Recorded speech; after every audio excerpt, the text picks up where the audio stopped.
Every Saturday night, the Cloverleaf Social Club had a dance at the Give and Take Athletic Association Hall.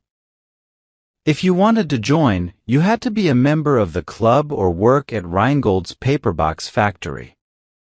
Sometimes outsiders could come too, but mostly, people from the club brought their favorite paperbox girl.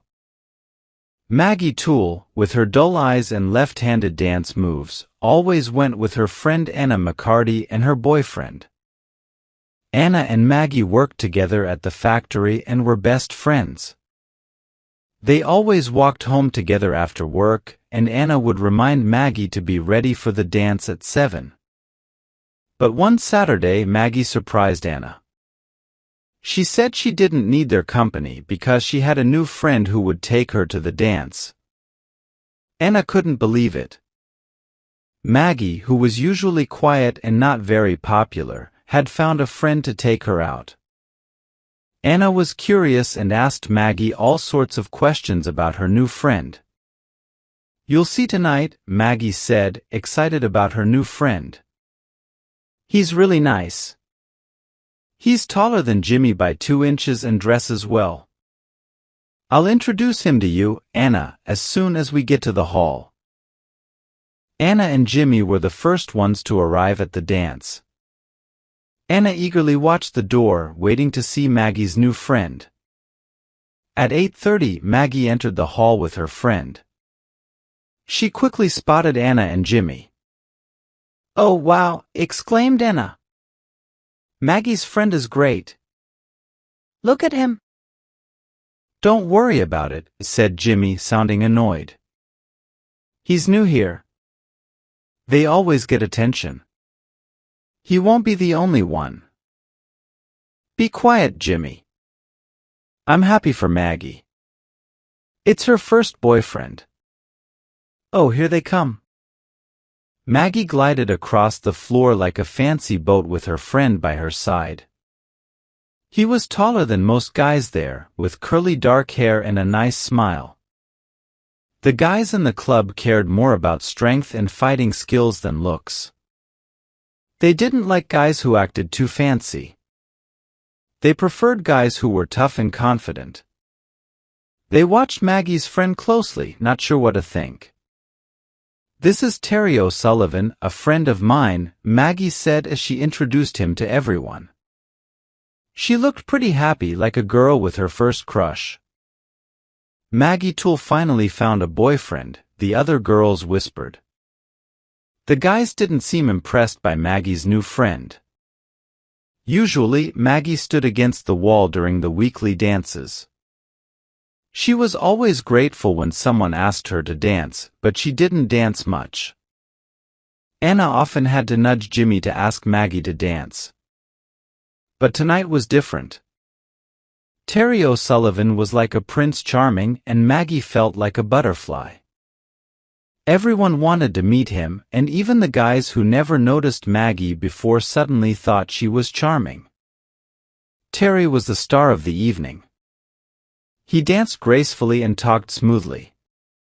He even danced twice with the girl Dempsey brought, which was a big deal. Dempsey was the leader of the group. He was tough and strong, and nobody dared to mess with him. Whenever he got into trouble, he just had to visit the captain for a short talk. Then he would come back and joke around with his friends. At 10 o'clock, Big Mike O'Sullivan came to check out the party. He smiled and greeted everyone before leaving. Dempsey quickly went to talk to him as soon as he arrived. The music stopped. The dancers went to sit down. Terry O'Sullivan, with a nice bow, let go of a pretty girl in blue and went back to find Maggie. Dempsey stopped him in the middle of the floor. Almost everyone turned to look at them, like two fighters in a ring. Some guys in tight sleeves moved closer. "Wait a second, Mr. O'Sullivan," said Dempsey. "Are you having fun? Where do you live?" Dempsey was a bit heavier than O'Sullivan. Dempsey was strong-looking with a serious face. O'Sullivan looked angrier and less in control. They were like two big forces meeting. They were too powerful to share the spotlight. Only one could win. "I live on Grand," said O'Sullivan rudely. "You can find me there." "Where do you live?" Dempsey didn't answer his question. "You say your name's O'Sullivan," Dempsey continued. "But Big Mike says he never saw you before." "Big Mike hasn't seen everything," said O'Sullivan confidently. Dempsey leaned in, talking nicely but seriously. "Usually, O'Sullivans around here know each other. You brought one of our girls here. We need to know who you are. Do you want us to figure it out?" "Maybe you should mind your own business," O'Sullivan said calmly. Dempsey looked happy. He had an idea. "I know now," he said. "You're not an O'Sullivan. You're a monkey." "Sorry we didn't see that earlier." O'Sullivan got angry and moved fast, but Andy Geoghegan stopped him. Dempsey nodded at Andy and William McMahon, the club secretary, and quickly walked to a door at the back of the hall. Two other club members joined them.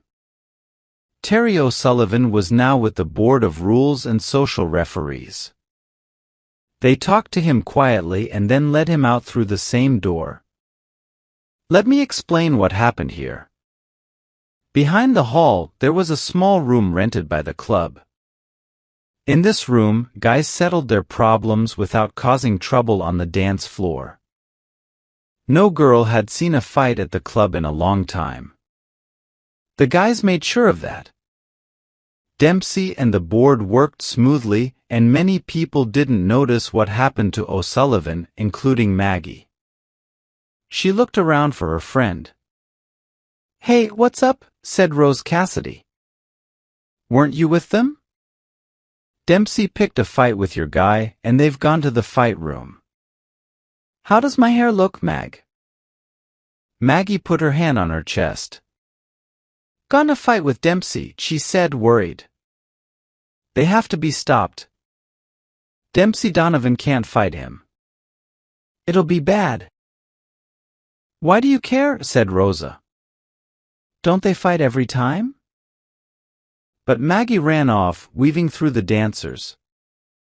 She pushed through the back door into the dark hall and then pushed the door of the fight room with her shoulder. It opened, and she saw the board with their watches, Dempsey Donovan ready to fight, and Terry O'Sullivan looking angry. Without slowing down, she screamed and grabbed O'Sullivan's arm to stop him. She took the knife he had pulled out. The knife fell to the floor with a loud clang. A knife in the give and take association rooms. That had never happened before. Everyone stood still for a moment. Andy Geoghegan kicked the knife with his shoe, like someone discovering an old weapon. O'Sullivan muttered something angrily. Dempsey and the board exchanged glances. Then Dempsey looked at O'Sullivan without being mad, like one looks at a lost dog, and gestured towards the door. "Go out the back stairs, Terry," he said shortly. "Someone will throw your hat down after you." Maggie walked up to Dempsey Donovan. Her cheeks had a bright red spot, and tears were rolling down slowly. But she looked him straight in the eye. "I knew it, Dempsey," she said, her eyes losing their sparkle even with tears. "I knew he was Italian. His name's Tony Spinelli. I rushed in when they said you and he were fighting. Italians always carry knives." "But you don't get it, Dempsey. I never had a boyfriend before. I got tired of coming with Anna and Jimmy every night, so I asked him to pretend he was O'Sullivan and brought him along. I knew he wouldn't be accepted if he came as an Italian. I guess I'll quit the club now." Dempsey turned to Andy Geoghegan. "Throw that knife out of the window," he said, "and tell them inside that Mr. O'Sullivan got a phone call to go to Tammany Hall." Then he turned back to Maggie. Hey Mag, he said, I'll walk you home. And how about next Saturday? Will you come to the dance with me if I come to get you? Maggie's eyes changed from dull to bright brown in a flash. With you, Dempsey? She said excitedly. Yes, definitely.